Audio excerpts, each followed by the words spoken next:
Today on social media, WWE was going, oh my gosh, it's the season premiere of Raw and it's going to be the start of a brand new era. Well, if you look brand new era up into the dictionary, apparently it means rematches and apparently it means silly finishes. I am, of course, joking, but this was the first Raw after the brand split actually came into effect. So was it any good or did it suck balls? Shouldn't have said that. My mother sometimes watches these videos. Mum, I am very, very sorry, but let's up those downs.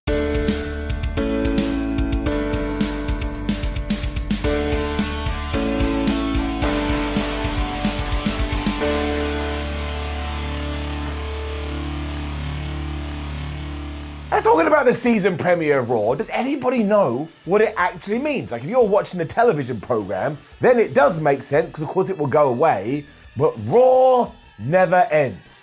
And think about that, it will go on forever. And yeah, like I say, even though WWE was acting like everything was going to be different, it just started with the opening promo that went on for around about 45 hours. And I just sat there going, we all such mugs. Thankfully though, this was our WWE champion Big E, so I was totally fine with it. He was like, man, I just want to say well done to Xavier Woods, my brother, for becoming King of the Ring, and thank you Drew McIntyre for a lovely little fight. I feel like now I'm a better champion than I was. He also welcomed all the cats and dogs who may be watching Raw. And I'm not making that either, it's why Big E is the best. You just knew somebody was going to interrupt eventually because it is Monday Night Raw, and this week it was Seth Rollins, who did indeed come out dressed like Cruella de Vil, and somebody else stole that joke from me later, but I am going to do it all the same. And all I want to say is thank Flubbins for Big E. Because my biggest fear is that Seth was going to come out here and just go, yo man, Geese title shot, and Big E would have to go, yeah man, that's not a problem, here's your title shot. But he didn't. He said, you think you deserve the challenge for this title? You just fought Edge in Hell in a Cell, and you lost. Oddly, Rollins then said, well, do you want to be a fighting champion or do you want to be like Roman Reigns? And that put the fear in my tum-tum because, of course, it kind of makes you go, is Seth Rollins going to beat Big E for that there championship and go on to fight Roman at Survivor Series? But we will talk about that later. And once again, because it was Monday nights, everybody else then started interrupting. To the point, in 2022, I am going to start the interrupting counter, and honestly, it will probably get up to about 700. This time it was Rey Mysterio, who also thinks that he deserves a championship shot, and who the flub knows why. Although because he saw Seth Rollins, he did say, oh man, we've got a history, and I was like, I remember all of that. And then Finn Balor was out here, and he also wants a title shot, as well as Kevin Owens. I half expected me to just magically walk out at one point because everybody else was here. There was then a beef brawl between Rollins and Kevin Owens because they wound each other up when Sonya Deville was also out, and the poor audio guy was probably like, I'm so tired. Although that joke doesn't work because Sonya didn't have any music, and she said, hey, why don't we do a #1 contendership match? Do hands like this as if you're a conductor, and also blah, blah, blah, it will be a ladder match. And I was like, wait a minute, we're going to do a 4-way ladder match between Kevin Owens, Seth Rollins, Finn Balor, and Rey Mysterio, and nobody promoted this beforehand? I swear WWE sometimes just forgets. So yes, this was just the most Raw opening ever, but it did leave me excited because again, that match is absolutely faboo. Also, I just really like Big E, but indeed, these things do go on way too long, but up. And talking about not understanding promoting, WWE also then went, hey, it's time for our first match of the evening, and it's going to be the Dirty Dogs take on the Street Profits, take on the Alpha Academy. And not only is the winner of this going to become the #1 contender for the Raw Tag Team titles, but that match will happen ... tonight. So that was utter madness. And admittedly, I was a bit like, when it turned out that Bobby Roode and Dolph Ziggler was going to win. But this was a more than fine match. It was really fun. I was entertained.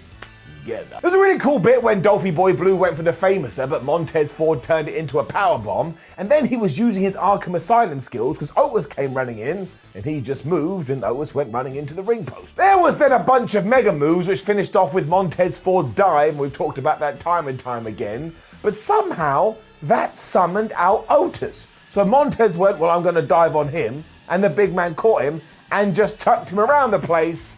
And for some reason, this wasn't a disqualification, just because the match was a 3-way That rule is always really stupid. Angelo Dawkins was then so worried about his partner, he got hit with that spinebuster zigzag combo and he did get pinned. But yes, this did mean in around about an hour we were going to have an RK Bro versus Dirty Dogs title match. So at this stage, you couldn't really argue with Raw. But now I shall do that because yes, I'm about to be a hypocrite. But really, this just comes down to the fact that Zelina Vega's coronation came second. Because this was basically the same thing that Xavier Woods did on SmackDown, although it wasn't as entertaining and it wasn't as silly. She just walked out, she's like, oh man, I'm the queen, I'm the queen.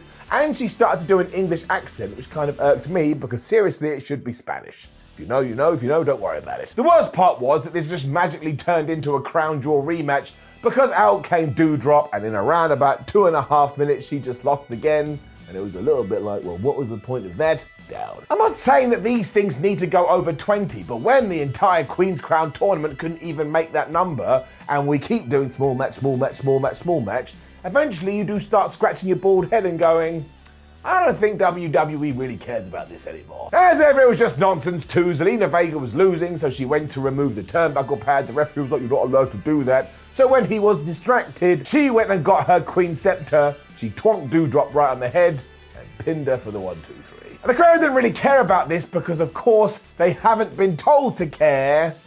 Let's just hope that this all gets better very soon. Becky Lynch was then out next, and everything livened up.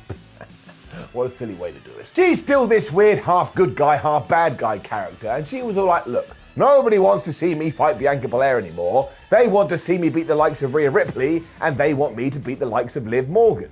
Now, she probably shouldn't have said this, because I was like, well, yes, I would like those matches, and all you've done now is remind me that Rhea Ripley and Nikki Ash have 0 challengers for their women's tag team titles because WWE took their draft gun and broke them all up. Naturally, Bianca Belair then interrupted because we hadn't had an interruption in around about 37 seconds, so we had to send somebody else down there. But my word, are we doing a good job with her character, because she had edge, she had attitude, she was really aggressive, and she was taking none of Becky Lynch's squit, so you could look at her and go, wow, what a great baby face.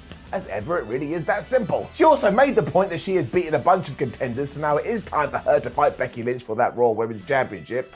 So Bex was like, no, it's not, because look at this picture I got from Crown Jewel. Here's me winning, and she was all like, and here's your losing. And Bianca was all like, I don't really understand the point she was trying to make, but I laughed. Big Time Bex then made sure she made this super serious because she went, get to the back of the line, bitch. And you're not allowed to say bitch in WWE, that the person going absolutely crazy. So they did have a brawl, and then from nowhere, poof, a kendo stick was involved. But look, the long and the short of it was Becky Lynch kind of got the upper hand, but then ran away saying, fine, you want to fight? I'll give you one, but not until next week.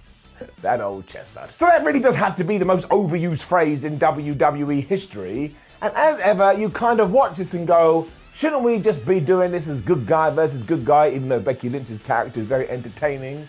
And I think the answer is yes, especially because the crowd is always so torn about what they're supposed to do. They know what they're meant to do, but they also know what they want to do, and you just kind of end up with a bit of a palaver. I do enjoy this program though, and I think they are both great professional wrestlers, or should I say, sports entertainers. Kevin Owens and Finn Balor were then following that babyface advice because they went out to each other and said, look, I love you, I respect you, I want to be your friend, but obviously later on I'm going to take a ladder and throw it right into your face because I want to be the champ. Given what does happen later too, I kind of hope we see a feud between this pairing.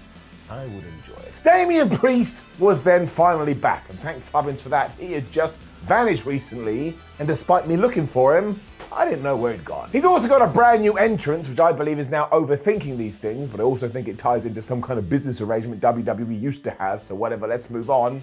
And of all the people, he was fighting T-Bar, and when it comes to entrances, he still has that music that goes, oh, break it down. And I swear, every time I hear that, I go, blah, blah, blah.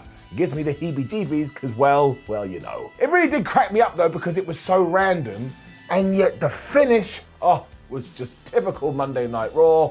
Down. It also didn't make it to the 3-minute mark, and honestly, T-Bar has to be given what I'm just inventing right here, the new Idiot of the Week award. Because of course, if he had beaten Damien Priest, he could have gone to management and said, excuse me, I just beat Damo, could I please have a US title shot? But he didn't, and instead, halfway through, he just picked up a chair, he launched it at Damien Priest's head, So the ref went, all right, well, if you're going to do that, I'm going to disqualify you. So he did. So yes, bring it down. There it is, the disqualification board, which moves up to 60. And I shall make a prediction now, even though we only have 2 months to go. I think it does get to 100.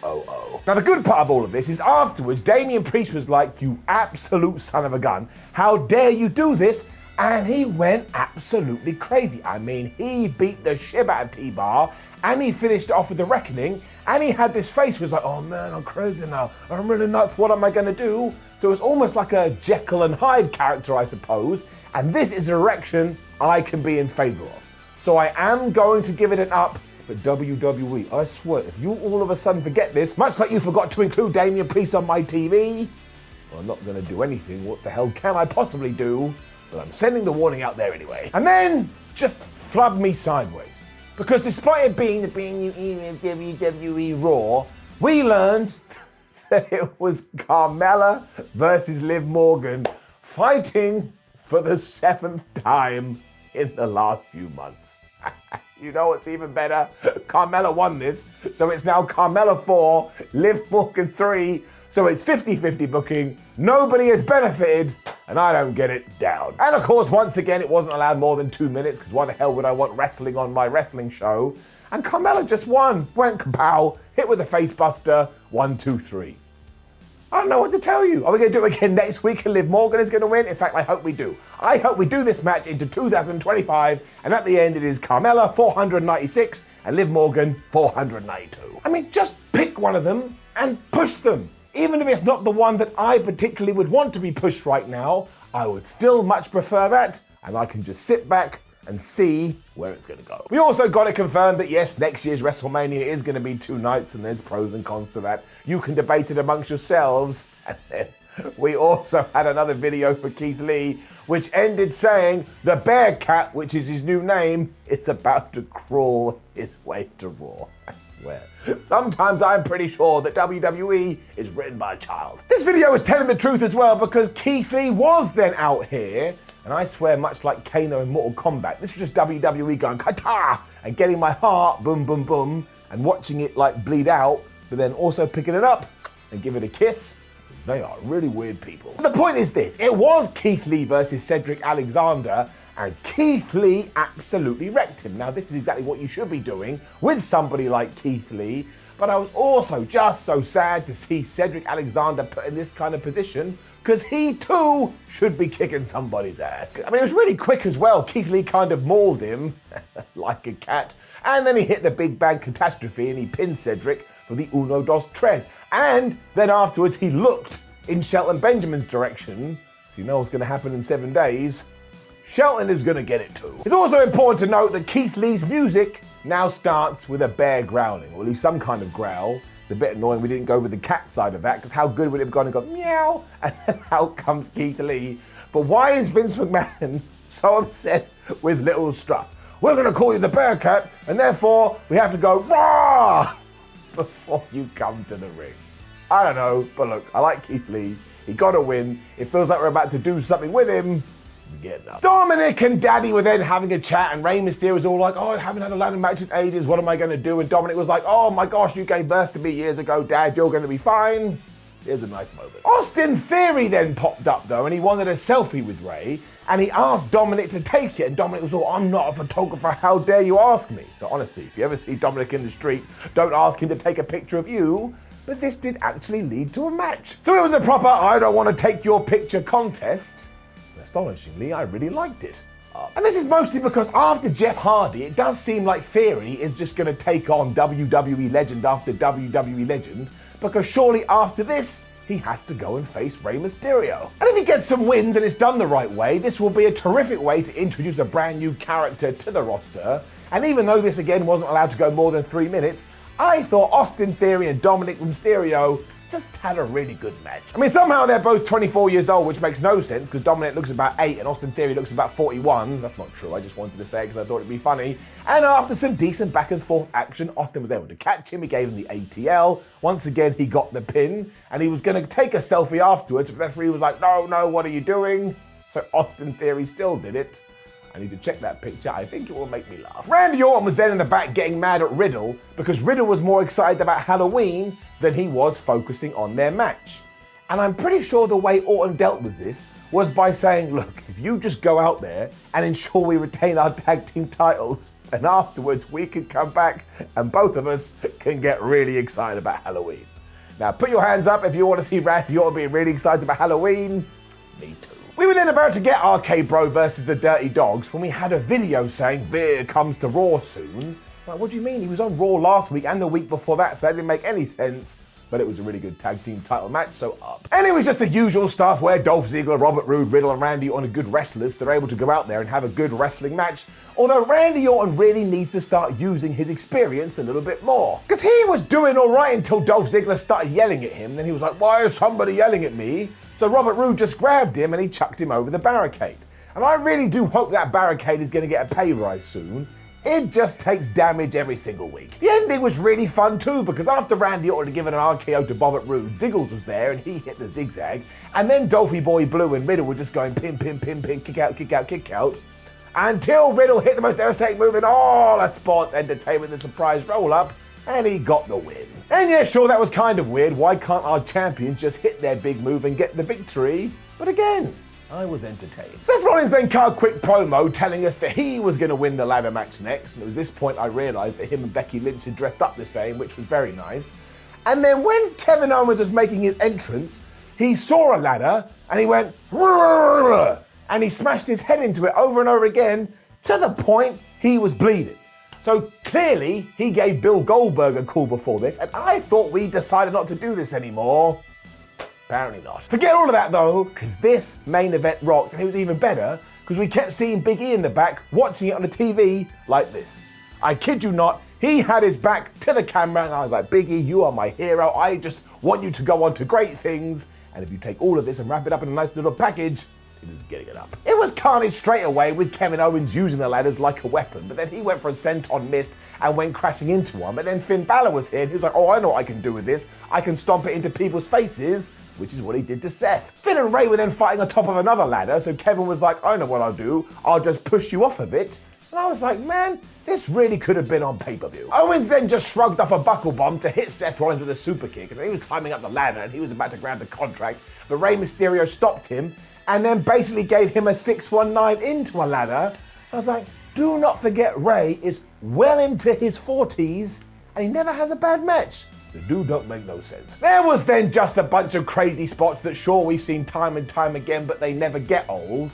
And all you really need to know is throughout all this, somebody set up a table and somebody else set up a ladder bridge. Ruh-roh. It was poor Rey Mysterio who got powerbombed through the table, but given this was by Kevin Owens, he suffered karma straight away when Seth Rollins gave him a backdrop off a ladder through this damn ladder bridge. And honestly, we just have to give a round of applause to Kevin Owens. When have you ever seen him in a match like this where he doesn't try and kill himself?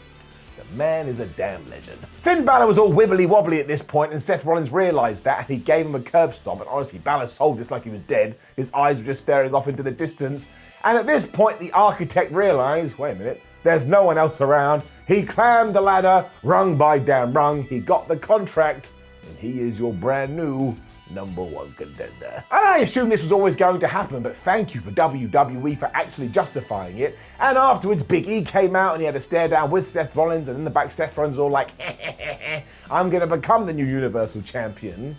And that could happen, because again, he did mention Roman Reigns. Our next pay-per-view is Survivor Series, where we do champion versus champion.